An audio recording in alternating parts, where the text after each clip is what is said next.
Hi friends, உங்கள் எல்லாருக்கும் என்னுடைய பணிவான வணக்கங்கள்.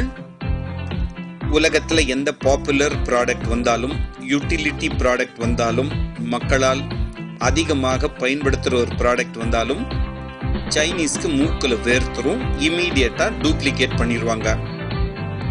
சரி, சாதாரண கன்சியூமர் ப்ராடக்ட்ஸில் தான் அப்படி பண்ணுறாங்க, கன்சியூமர் டியூரபிள்ஸில் தான் அப்படி பண்ணுறாங்கன்னா, இப்போ அவங்களுடைய நரி தந்திரத்தை பயன்படுத்தி ஈட்டபிள்ஸ்லையும் இந்த மாதிரி டூப்ளிகேட் ப்ராடக்ட், டியூபியஸ் ப்ராடக்ட்ஸை பண்ணுறதுக்கு அவங்க முன் வந்துட்டாங்க. வெஜிடபிள்ஸில் எல்லா கடைகள்லையும் ரொம்ப ஃபேமஸாக இருக்கிற 4-5 ப்ராடக்ட்ஸில் இந்த கேபேஜ்னு சொல்கிற கோஸும் ஒன்று.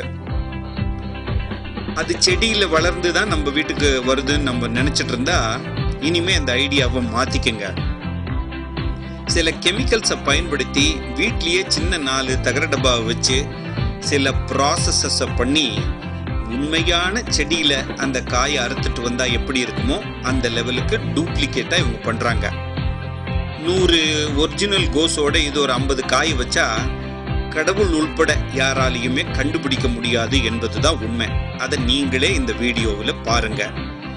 ஜாக்கிரதையாக இருங்க நண்பர்களே.